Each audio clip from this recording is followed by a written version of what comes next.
have the greatest job in the world, and that's working with dogs. Best in Show winner is the French Bulldog. Winston won the National Dog Show. It was amazing. It was exciting. And to have a dog to be #1 dog in this country, you have to have great nutrition. And I always fed Pro Plan. Just like us, when we eat well, we feel good. And I just love that food and what it's done all these years to all the dogs I've bred and all the dogs I've shown. Welcome to Pure Dog Talk. I am your host, Laura Reeves, and I tell you what, guys, we have an incredibly special guest today, and I am honored that we're being joined by Espen Engh. He is a greyhound breeder, and he is coming to us from across the pond, as they say, across the big ponds. Espen, thank you for joining us. I really, really appreciate you taking the time to come and talk to our audience. Thank you, Laura. I'm looking forward to it. Excellent. So we have here at Pure Dog Talk a thing called the 411.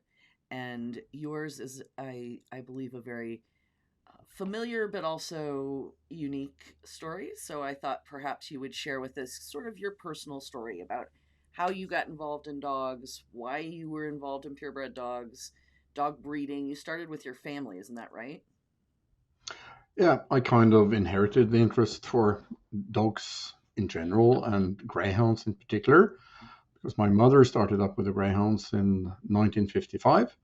So she was the source of everything, but she got her own mother hooked on the greyhounds as well. So I'm a third generation greyhound fancier and lover. My mother was only a teenager when she started out. She was very quickly bitten by the bug and started showing her first greyhound all over Scandinavia. She didn't breed, however. She didn't have the possibility to do that. So my mother and I started breeding greyhounds 20 years after she got her first one in 1975. And although my mother is no more with us, I keep breeding from the same strain, actually from the same bitch line that was started in the early 70s. And remind me your kennel name. I don't want to...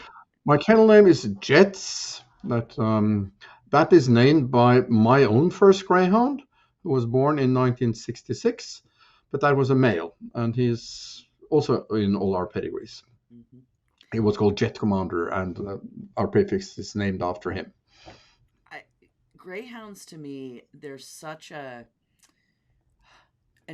breed, right? Like they are the foundation of so much of our purebred dogs, and I love looking at them. I love seeing them. I love learning about them. The American Kennel Club standard is this long, and it is so descriptive in such a short amount of space. So talk to us about greyhounds and their structure, all of the things that make them unique to them. There are many things that makes the greyhounds unique, and one of them is their long history and the amount of generations that have gone into breeding greyhounds. I'm quite sure that greyhounds that the greyhound is the only breed where you can actually trace the pedigrees back to the 1700s. That in itself is very unique. Well, yes, your AKC standard is rather short, and it leaves quite a lot up to interpretation, I think. But what is it? Personally, what is it? The head of a snake, the neck of a drake. Is that right? Yes, that is a poem that was attributed to a woman called Juliana Berners more than 500 years ago. Mm-hmm. Actually, she didn't exist, so somebody else wrote it. But that you could say is kind of the first greyhound standard, because it describes a greyhound, the head, the neck, the feet, in a poem. Quite fascinating. Well, greyhounds are a very sophisticated breed. They are very close to their owners. Mm. They are about a combination of substance with elegance. The English standard tries to describe the overall appearance, which the American standard doesn't quite do. And it calls for a strongly built, upstanding dog of generous proportions. Strongly built, I guess, is self-explanatory. Upstanding, meaning being up on legs, but also have a kind of attitude that comes with being proud, by being regal. Generous proportions, I think, is the word that we mainly use for greyhounds and some closely related breeds, meaning the very opposite of cobby, compact, short, generous, meaning having something to give away, covering ground, having a long neck, good length of body, uh, everything as opposed to compact, short. So that's the main trick. Certainly for those of us who tries to breed to the UK standard, which also goes for the FCI. So there are about 100 countries in the world that greyhounds are bred to that standard. Yeah, is that what you? Yeah, that's, I mean, I just, As a starter? yes, I think that they are in many ways, they're simple, right? They're short coated, they have a roseate, right? But there's so much detail that goes to make a good greyhound. And so that's sort of where I was going with that. Yeah, and that has a lot to do with the shape, that ideal combination of substance with elegant, with the what we call the S curves, and being upstanding and of generous proportions. So a lot of the important things in a greyhound sits in that overall impression. I think it's really a lot about the overall impression, but one has to understand the ingredients of that overall impression. And I do think that, as a starter, you can start out with that general description from the English standard. There are some parts of the American standard that I think are really good, actually better than the UK standard. Certainly the description of the feet. Okay. But we also include some description about movement in the UK standard, which you don't. And we also have something about size, which you don't. Right. You have weight. Yeah. Right. So the breed standards themselves, when you just compare them word by word, are quite different, but the dogs are really not. Right. Greyhounds in America and greyhounds in the rest of the world are really very, very close, as for type and for quality. So the best greyhounds anywhere can compete anywhere. It's not a very split breed when you're talking about the standard greyhounds, which we are talking about now, as opposed to the racing greyhounds, which are quite different. Right. Yeah. And so I want to segue a couple different directions. So I'm just going to do this one first. Speaking about judging and standards in different countries, you have judged all over the world. I just watched you judge the Hound Group in Crofts. You have judged here at Westminster Kennel Club. You've judged the World Show.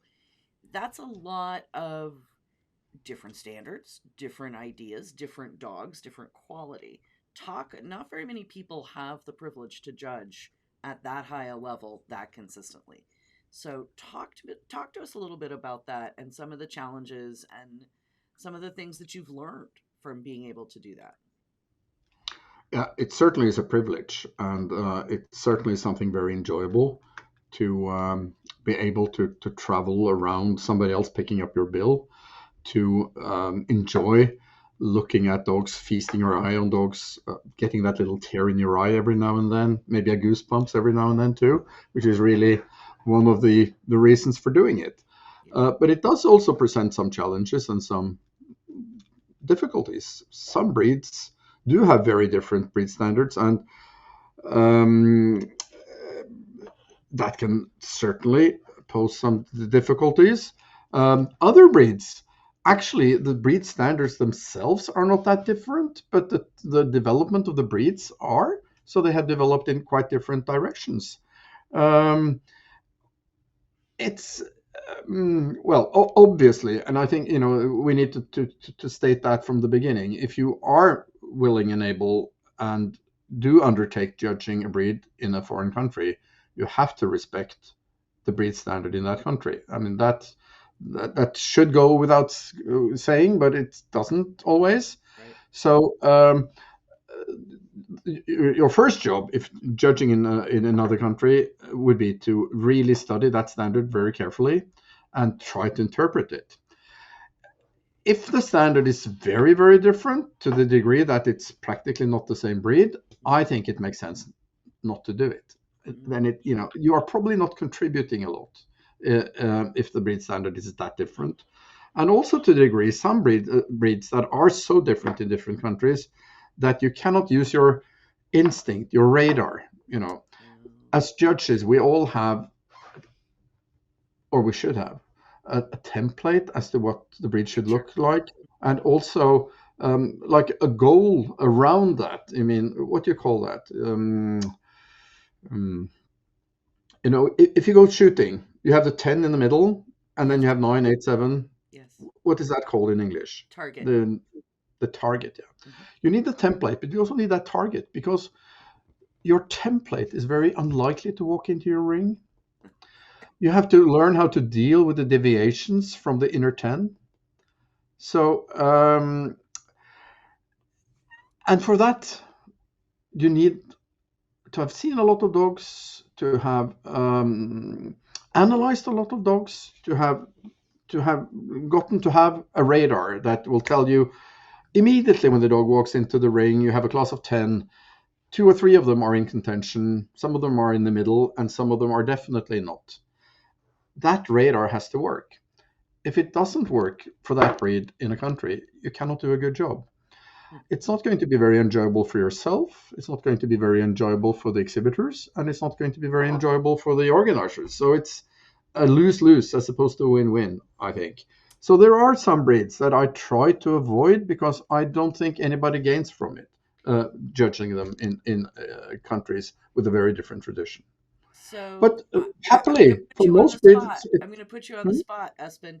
Can you name one of those breeds? Are you willing to English talk Springer about that? Spaniels. Sorry? I think English Springer Spaniels for me are very obvious. I have them on a list of breeds that I don't want to judge in America because my radar doesn't work. I'm not going to do a good job. Nobody's happy.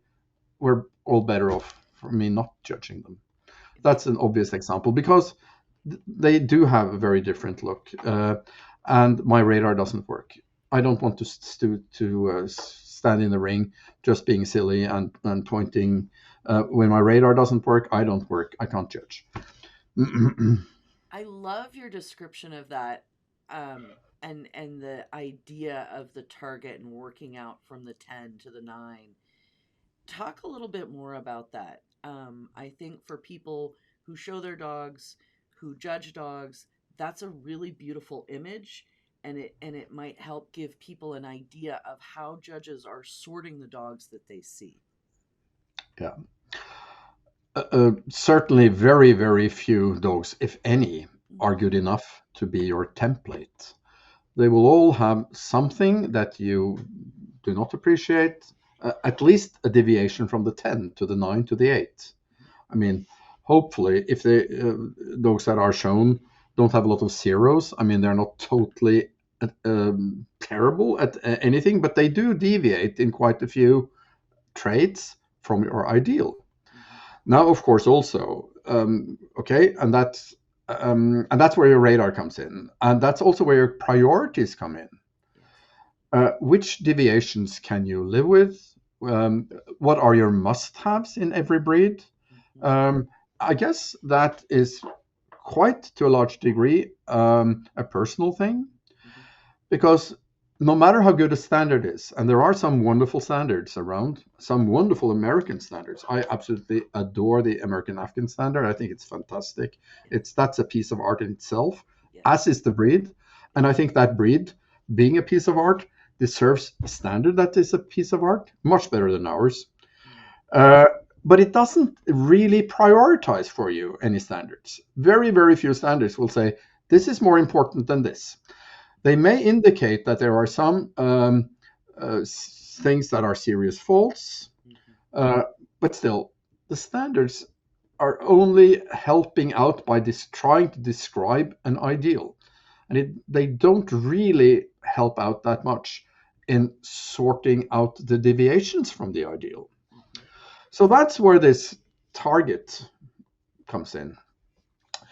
You may live with a 7 or a 6 for a trait that is not vitally important, that doesn't truly take away from breed type or functionality. Like, okay, so the ears are a little big. Okay, well, in most breeds you can live with it. But you cannot live with anything, going way down for soundness or for those traits that really defines the breed, the traits that makes the breed, the traits that makes for breed type. You have much less to go on from that inner 10 when it comes to those traits. And those traits will vary a lot from breed to breed. And that's one of the fascinating things about judging dogs. You can't just learn to judge dogs. You have to learn and develop an ideal for each breed and a set of priorities for each breed. And there are so many, so it's a lifetime ambition. It's not something you can ever be fully educated to do. And that's another reward. It's not just that tear in your eye and the joy of meeting dogs, but it's also one of the rewards is you develop, you learn, you grow.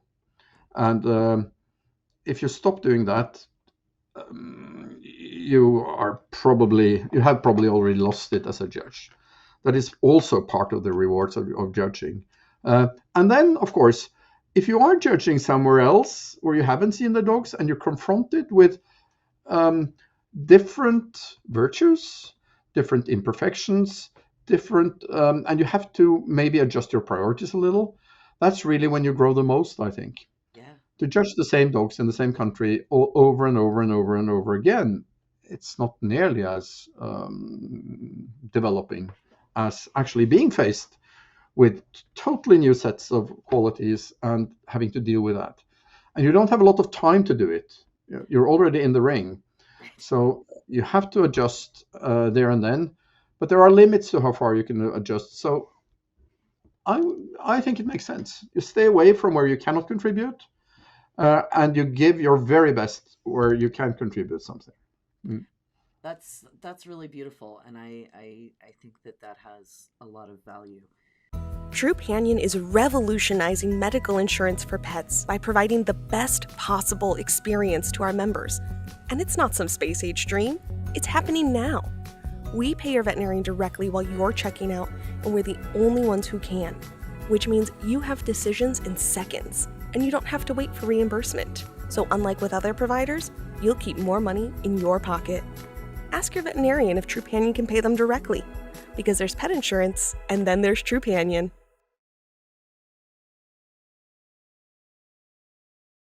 I'm Laura Reeves, the host of Pure Dog Talk, and I'm coming today to talk to you about Brilliant Pad. And it is amazing and an incredible way for me to do my potty training with the puppies and not ever have to touch any yucky stuff. Brilliant Pad literally rolls the mess up and you never touch it. So I really wanted to talk to you guys about that, share with you the experience I had with it. It's like the most amazing thing you've ever seen. Okay, two things. So you are a veterinarian, yes? By Yes. profession? Yes. And talk to us a little bit. There's two things. First, I wanted to talk more about your breeding program and how you've built it from that bitch line that you were talking about. And then kind of widen that lens a little bit. The Scandinavian countries, it is pretty much a consensus that your area of the world is producing some of the best dogs in many, many breeds. I think of flat coats. I think of many of the sighthound breeds. Think about why that might be. Talk to us. Give us some suggestions for here in the States about improving our breeds, that sort of a thing. Wow, that were many questions in one, Laura. I know, sorry. Well, I get squirrels. Okay, so this is what happens. but Like squirrels in okay. my head, and they run Let's around on a little thing. let's do away with the veterinarian thing. I don't think Okay. that contributes a lot to, gave me a lot of tools. Well, it did give me some insight in genetics and some of that. I don't think it helps a lot when judging dogs. I don't think you need to be a veterinarian to judge dogs. I don't think it even helps. I don't think you need to. I don't think it helps a lot to be a veterinarian to breed dogs either. So that's not what I would like to talk about. Okay, I'm a veterinarian. I don't think it's a big virtue when it comes to judging dogs or breeding dogs. When it comes to being a Scandinavian, I think there are certain advantages, and that is we have kind of an abnormal amount of dogs per person here in Scandinavia. Our dog shows are big, although the population of people are not. Norway has 5 million people living here, but we have, on average, much larger dog shows than you have in the US.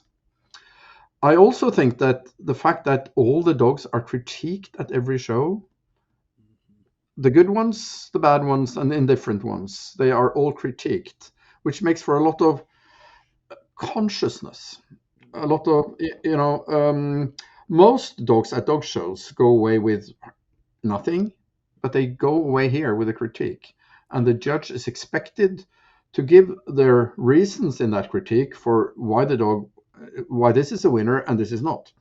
And I do think that develops a kind of mentality or an environment where it is not only possible but even expected to discuss the merits and the imperfections of dogs. So we're not supposed to just rave about what's good, but in order to improve what's not so good, we point that out. The judges will point it out, the exhibitors will get that in a written form, and they will very quickly start wondering or noticing why the same imperfection is mentioned week after week by the judges. So it's a very quick route to knowing, actually getting to understand your own dog. And you can also read the critiques on your competitors' dogs. So you don't have to be a brain surgeon to quite quickly find out what is lacking with your dog. That might be helpful in deciding not to show it again, or as how Jenny to go White about says, your mother loves you. it. Yes. Talking about those dogs, right? Yes, but certainly also very quickly what you need to improve when you're going on to breed. And it makes for much more brain work on the side of the judge, right? Than rather just saying, pointing 1, 2, 3, 4, turning around, and there is a new class, and you say 1, 2, 3, 4. Nobody even expects you to use your brain too much, I think. So I do like that. I think it has value, but it is expensive and it's tedious. It takes a lot of time. So there are several downsides to it as well. But it's a very quick tool for newcomers to learn, because they actually It's go something home that's, I mean, with a critique of the every show. exhibitors in the United States ask for it all the time. I mean, they would all love that here. Convincing the American Kennel Club to do it is a whole nother story altogether. But it is something that I agree. It's a value to the exhibitor because they learn. It's a value to the judge because we have to have enough knowledge to make an educated statement. You can't just say it's pretty, right? No. I mean, that's the thing. And words like pretty and cute, we wouldn't use in a critique here. I mean, beautiful is something else. That's more than skin deep. Well, I do think that is one of the reasons why we have pretty much educated breeders, and we don't have a lot of judges that gets away with just nonsense, because it's so revealing when you read the critiques. And when the whole judging process becomes about hiding your lack of knowledge, it's very evident from the critiques. And the critiques are supposed to be individual, so you start from scratch with the next dog and describe what you see. Of course, it could result in fault judging, and I don't think it at best it doesn't.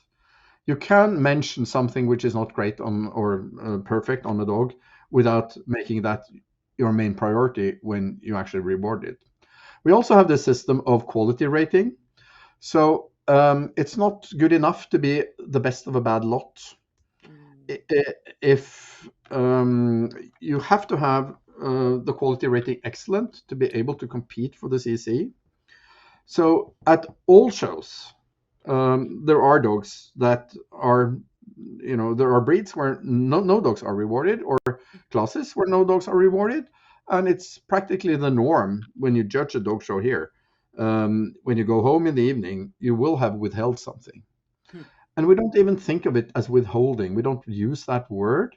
Right. We think of it as not being awarded. You didn't deserve it, so you didn't get it. It's not like you had the right in the first place to have it, and somebody withheld it from you. Right. You just didn't earn it.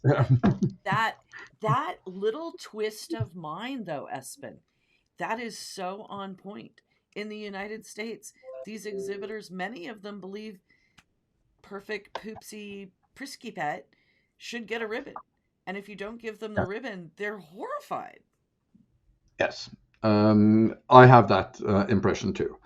Now, I have been very, very lucky and fortunate in America to judge a lot of shows with really great entries. Mm-hmm. I like to say that I think that your national specialties in many breeds are just about the best dog shows in the world, and the best thing that can possibly happen to a judge to judge it. Yes. Um, but there are also, as we all know, a lot of nilly-willy second-hand shows with hardly any competition. Yes. And I don't think it's healthy that dogs that are at best mediocre are made up champions anywhere, in America or anywhere else. Mm. So if I don't think the dog is worthy of the title of a champion, I do withhold. It's not like I do it like crazy, and it's not like I'm terribly happy about it. It doesn't, I don't go back. It doesn't give me any kick to do it. Right. But if I need to do it, I do it. Mm. If I need not to award, which I prefer to call it. Right. Mm. I think that that's really important. But that wouldn't happen at the national specialty. It doesn't happen at Westminster or any of the great shows that you have. Because the quality is so deep. Yeah, it is. You have a lot Uh, of really good quality dogs. I was recently at the Whippet National. oh, sure. Yeah, 749 Whippets entered, almost 200 in the best of breed competition. Some truly, truly outstanding dogs, and yeah, it was a real treat. It's a few years since I've been there, so yeah, it reinforced my Whippets are faith in American dogdom. Mm-mm. Yeah, Whippets are one of the breeds in the U.S. that I think are in reasonably good shape, both numbers Yeah. and quality. Um, Yes, yeah. I just think the consistency is there. People have put in a lot of time and effort to get to that level of quality. Yeah, you've had some quite a lot of really, really clever breeder that have been persisting for a long time, and there are clever younger people that has learned how to harvest from those breeders' works. And yes, the breed is in a good shape. I Mm, love I love that term you just said, harvest from the older breeders' work. That is so on point, and again something that I think too often in the US people are unwilling to give that credit. Like, I made this. No, you didn't. The people 10 generations before you helped you make this, right?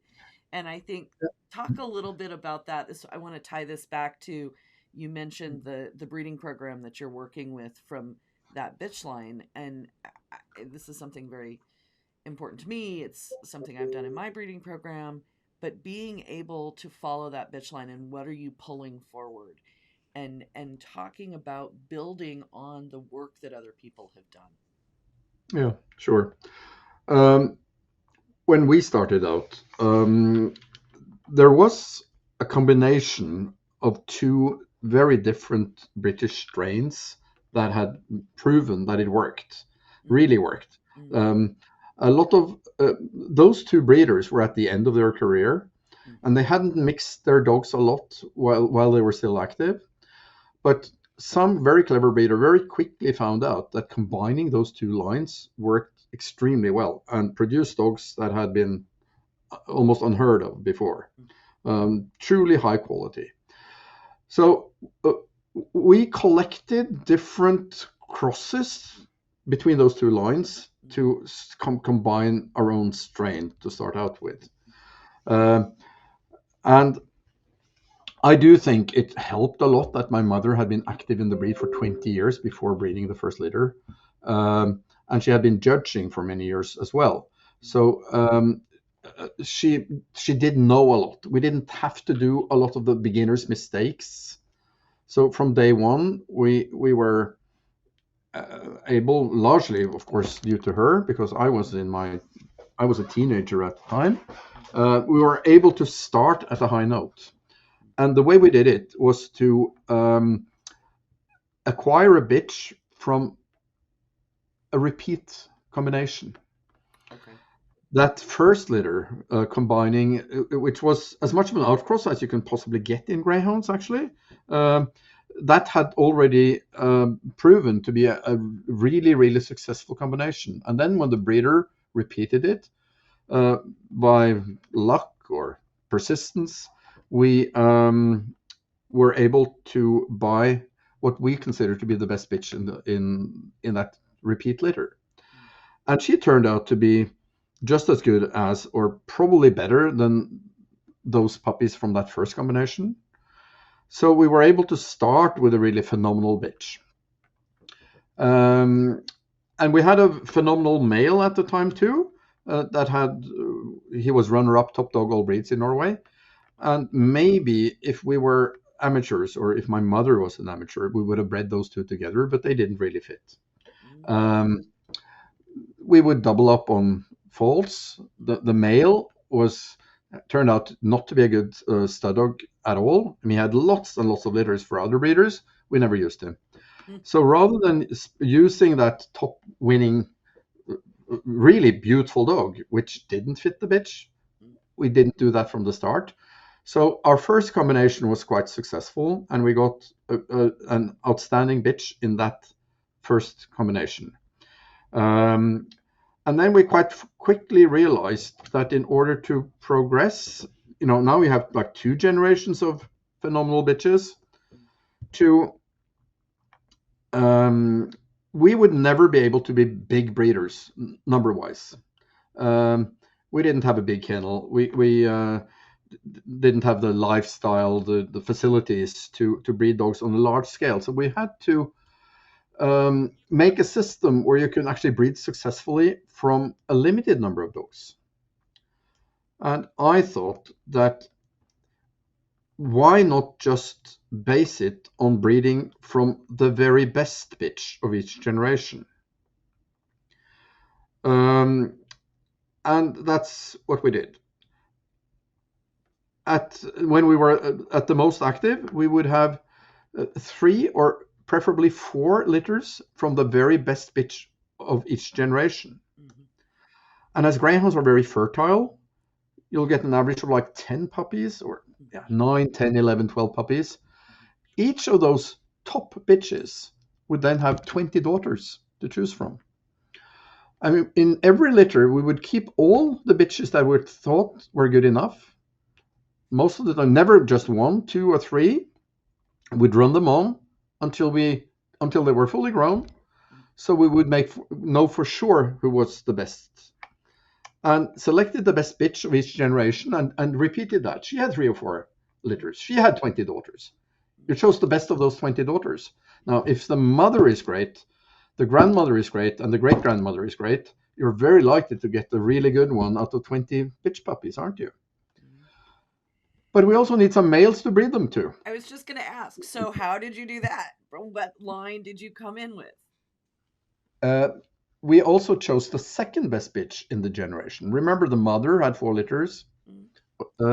She would be bred to 4 different males. Okay. Always related, because that's a practical, I guess, experience that we hardly ever really succeeded with outcrosses. It was very safe, and it also meant that it was much easier to select from a line-bred litter than from a male that would bring in all these traits that you didn't know about. Didn't want. They did. Some of them you didn't want. Some of them would maybe correct themselves over time, but they were alien to your eye. To select puppies from outcross litters are even more difficult. the line bred ones, you get puppies that you recognize them in the puppy box. It's much easier to select. But I don't know. We weren't that successful with the outcrosses, so we'd never dared to do an outcross into that main bitch line. We selected the second best bitch from each generation, preferably a half sister to the main bitch, which I call the alpha bitch. So the second best bitch, the beta bitch, we would try out outcrosses on her. And if they worked, we could use males from those combinations. It would still be a line bred combination into that bitch line because the mothers were either sisters or half sisters, but we would get something new and we could get improvements because obviously in any line, just as in every individual, there is no perfect line either. You always need something. There are always traits where your line is weak, and you can't really improve on that just by breeding to your own, can you? So you need those outcrosses, but to use that that generation of doing the outcross without disturbing your main bitch line, but trying to breed good males from outcrosses to the second best bitch, worked to quite a degree. But another thing that also worked was exporting a lot of dogs, exporting males to other places, other countries, where they were used quite extensively, quite a few of them. Most of those combinations didn't work out brilliantly, but some of them did. And then I was greedy enough to be there and say, well, I sold you the father, now I need the son back to breed to. Right. So we managed to keep that bitch line bred at all times, and introducing outcrosses without disturbing the main bitch line. And I guess it has worked to quite a degree. But I've become a bit lazy lately. Even this system, you need to have at least a litter per year. I think that's kind of the minimum. And lately we have been a bit relaxed with that. So, but I'm going out on a pension soon, and then I might start breeding more again. We still keep the bitch line going, mind you. Yeah. Won the national specialty last week with the 11th generation homebred. Very nice. Very nice.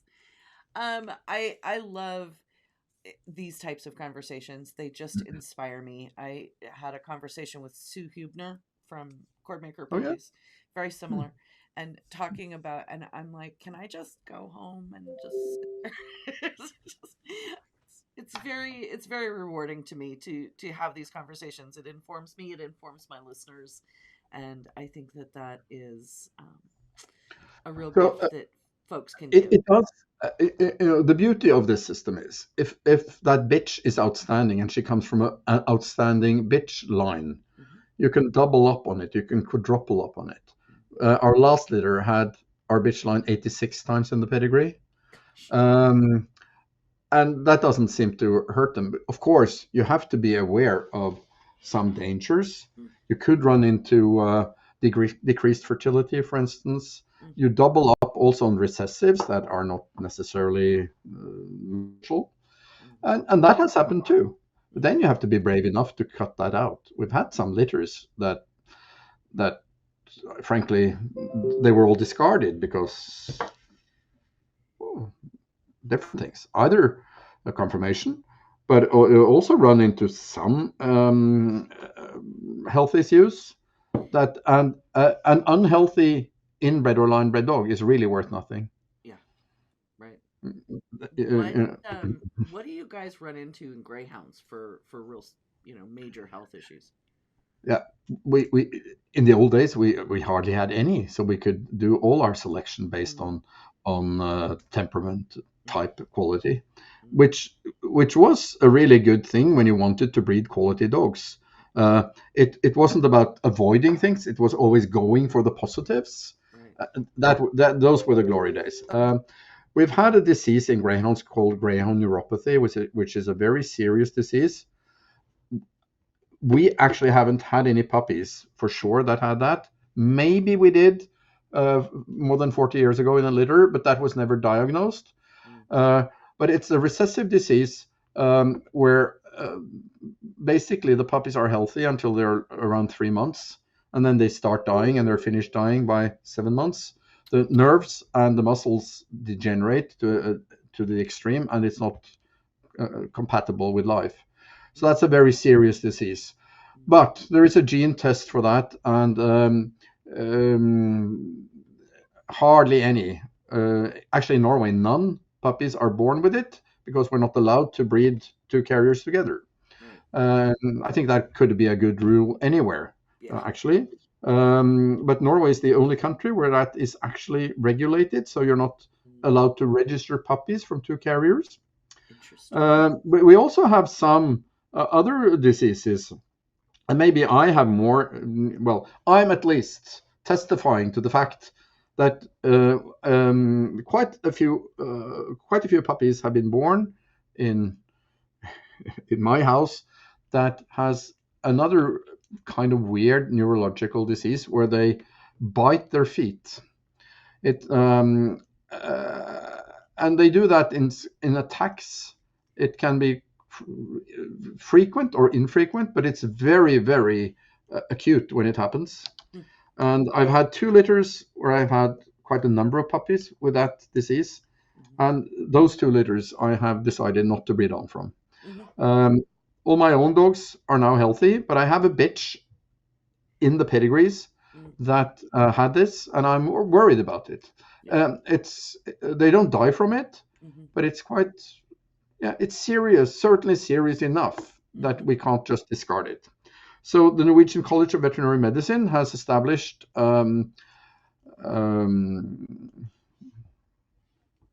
what do you call that?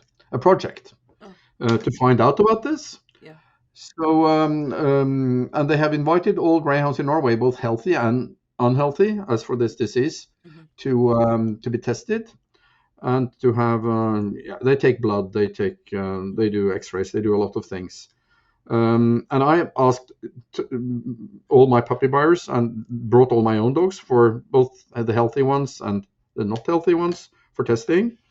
And they actually, when the college published their first results, it showed up that half of the dogs that were tested, half of the dogs that were positive, were bred by me. The other half was bred by nobody.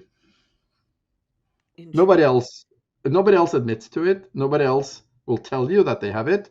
I tell everybody that I have it because I want to fight it. I want us to be aware of it. I don't think it's something that we should perpetuate, but no other breeders have come forward with it. But the fact is, they bred as many as I did. Welcome to dog world. Talk to me just very, very briefly. We're having a good. Yes, we're good. Real briefly, talk to me about, because this is something that I've been kind of poking at, the males out of your line bred bitches. I work under the assumption, based on what I've seen in my breeds, that those males from those strongly bred bitches are themselves then prepotent for that specific look, that particular thing that you're aiming for. Have you found that also? Yeah, I think that comes with the territory. When you line breed, or you double up on so many traits for so many generations, they do become very potent. So sometimes to the degree that the outcross doesn't really catch on, they are wiped out. You can't see them. You do that outcross for a specific reason, maybe because you need to correct some fault in your own line.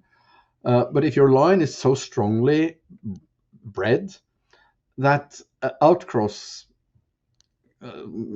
seems, doesn't really seem to give any results. Yeah. So it's a good thing and it's a bad thing. But mainly I would say it's a good thing. And this is one thing I really miss in the current dog sport, and certainly in my breed. We used to have strains. We used to have strains that have been bred by the same person for generations and generations, and they would represent something, for good and bad. But mostly, if you needed a trait, you would know where to go for it, because you could find not only an individual with that trait, but that trait would be deeply, almost saturated from the pedigree. So you would be guaranteed to get it. These days, I struggle to find even one male that has what I want. but his parents didn't have it. His siblings don't have It's it, an and I'm not going to accident. get it. Yeah, yes, it's an accident. So that's something I truly, truly miss. Mm, Uh, Certainly in America, you had strains. You could say the kennel name, and you would immediately vision the dog. You sure. could sit at the moon and you could sort them out Right. because they were so distinct. Right. And it took a lot of dedication, a lot of hard work to establish those strains. It takes one generation to lose them. And there aren't many people around these days who has that kind of ambition, that has the ability to Resources. and the resources. I mean, it was also about resources. Some of those people were filthy rich, Right. and and were able to have a No, lot of dogs. resources is time, it's space, it's money, Yes, right? To yeah, it is. establish that level of, and I know what you mean exactly, to establish that level of a particular line takes years and years, and the only way it takes less years is Dedication. if you have more dogs, right? Yeah, and I'm not so sure that society today allows for that. It's Well, there are some other places, other countries around in the world where it's still possible to breed on a larger scale. If you go to there are some remarkable breeders, for instance, in South America of several breeds Yes. that are able to sustain breeding programs to the extent that we used to, more also in the US, in the UK, in Scandinavia. These days, most breeders are breeding on a small scale and are not able to establish a strain, Mhm. are not even trying to establish a strain.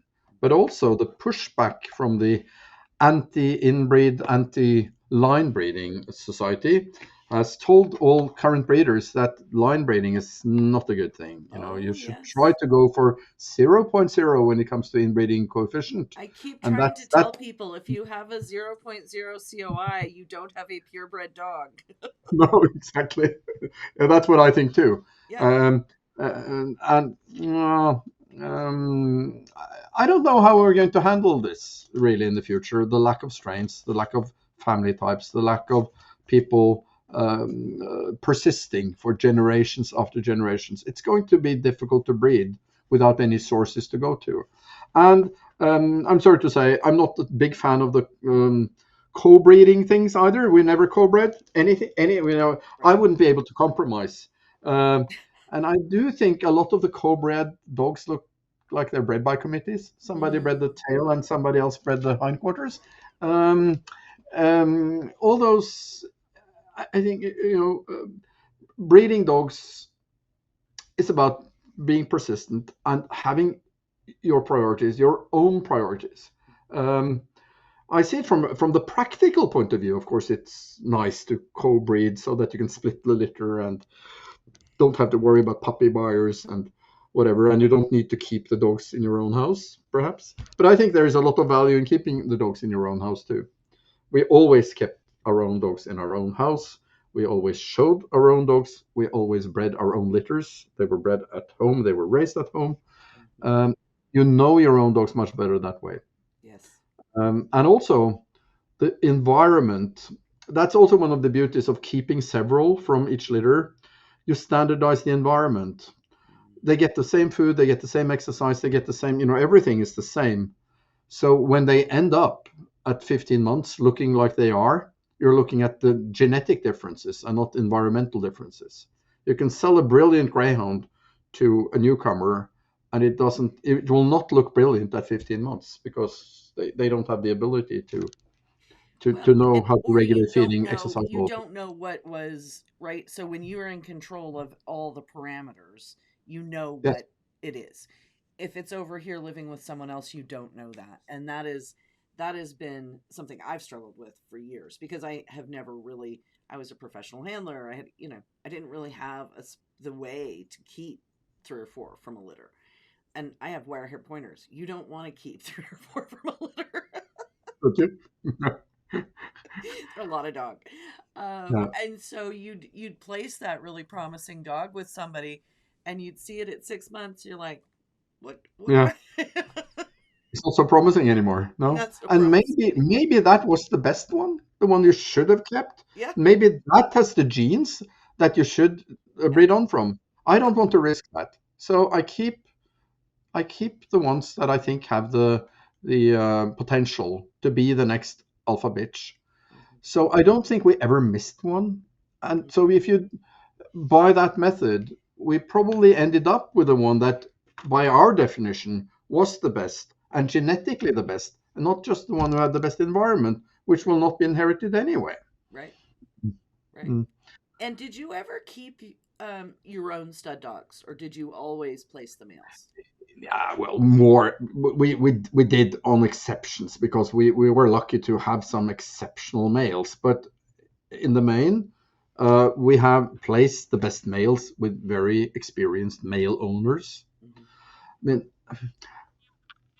with our system of breeding, we would either end up not using the male at all Hmm. because he wasn't the ideal for the bitch. Maybe we would keep a male and then go to breed to the brother that somebody else had Yeah. because he was better for the bitch. Right. Or we would breed to him once. Right. I don't think I need to keep a male for like 12, 13 years to breed to him once.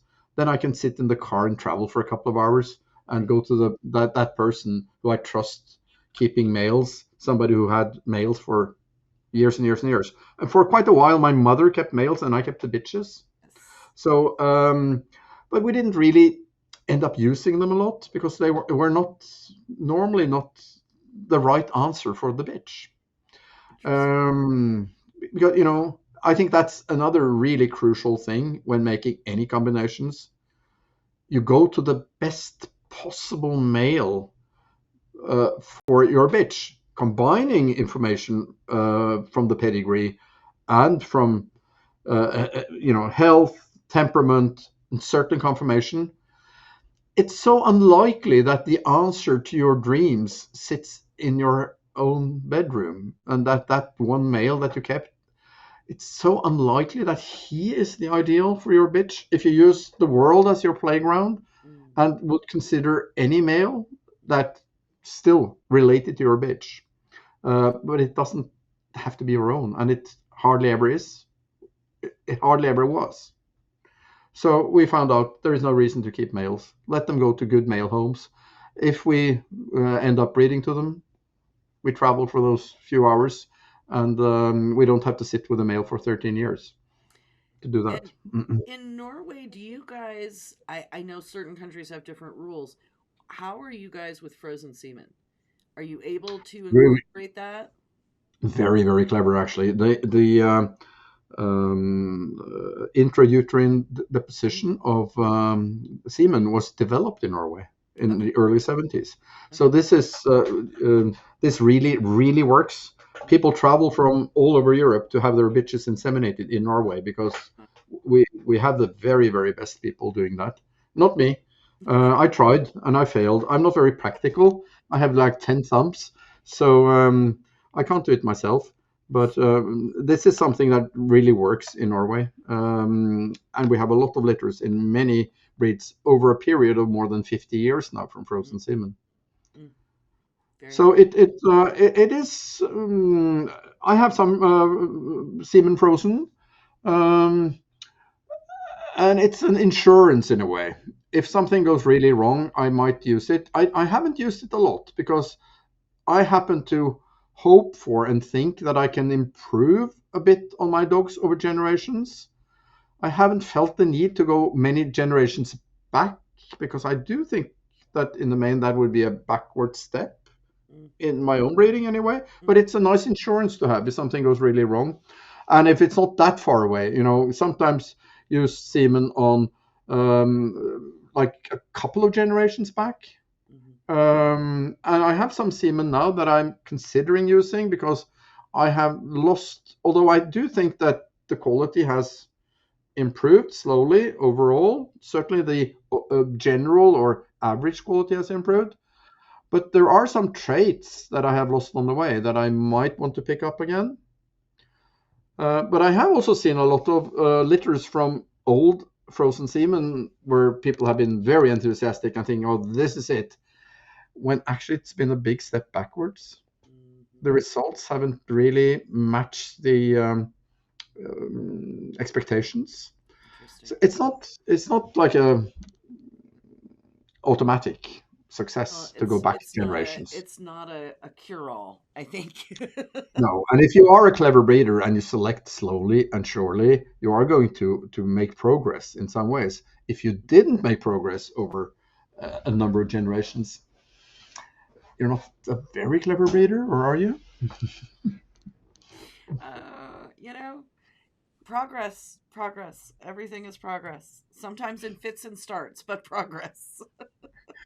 Well, at least I must say we don't get a lot of runs anymore in our litters. Mm. We used in the start, some of the puppies would be just shockingly bad, Oh wow. unshowable. Mm. Now the worst ones are at least much better than they used to be. The very very best ones were really good at the time and still would be, but I think the average quality has improved. And Mm. I think that's a really interesting observation, and tracks back to like Sue Hubner I mentioned earlier. I was talking to her, and her thing was she feels like her goal is to get to where she can make every puppy in the litter be a 8, 9, 10, like you're in your. Yeah. Mm.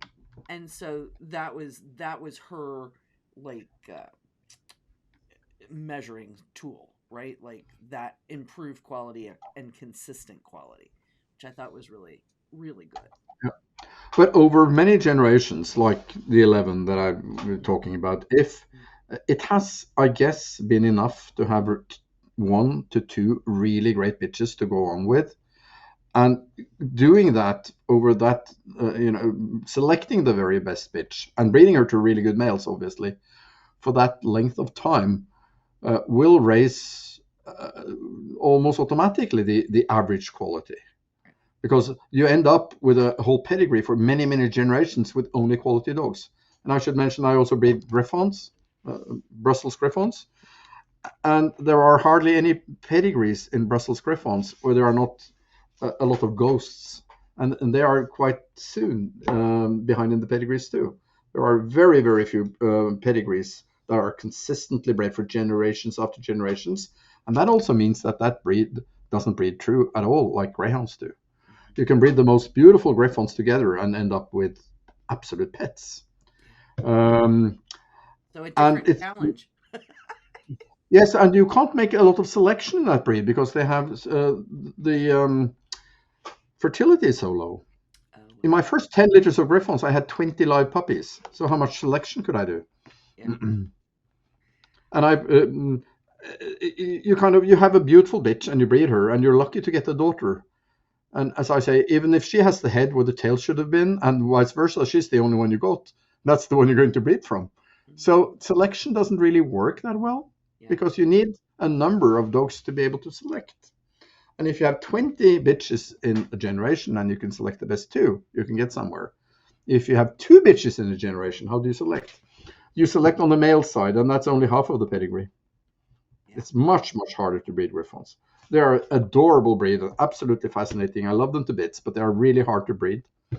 Mm, But I think it's a good challenge. You've worked really hard. You've done great things with the greyhound, so now you have a new challenge. I have a new challenge. Um, yeah, I have a new challenge. Actually, I was top breeder in UK in 1 year Oh, of Griffons. there you So go. yeah, there were some. I've had absolutely the perfect mentor in that breed, and he's been so generous and let me sort of inherit his bitches when he has had puppies from them, and he's kept what he wants. Um, so I have had a flying start in Griffons, but it's still really hard. Yeah. Yeah. That's Um, and I and yes, I enjoyed the challenge. Maybe breeding greyhounds is too easy. As you say, in greyhounds you can have a litter of 12, and they are all champions, right. and most of them are worthy champions even. So in Griffons, no such thing. Yeah. I even did a repeat combination of a fantastic combination that this British breeder, my mentor, had. Yeah. I did the same combination. I had only runs. That is a frustration, and it is a challenge. Wire hair pointers are not a breed that breeds true. real consistently, and I understand it is just got more of them, but yeah, it doesn't always show up the way you want it to. No, sure not. If it was that easy, we would have all bred the perfect dog That long is ago. that is Mm. exactly right, and I think Mm. that I remind myself of that regularly.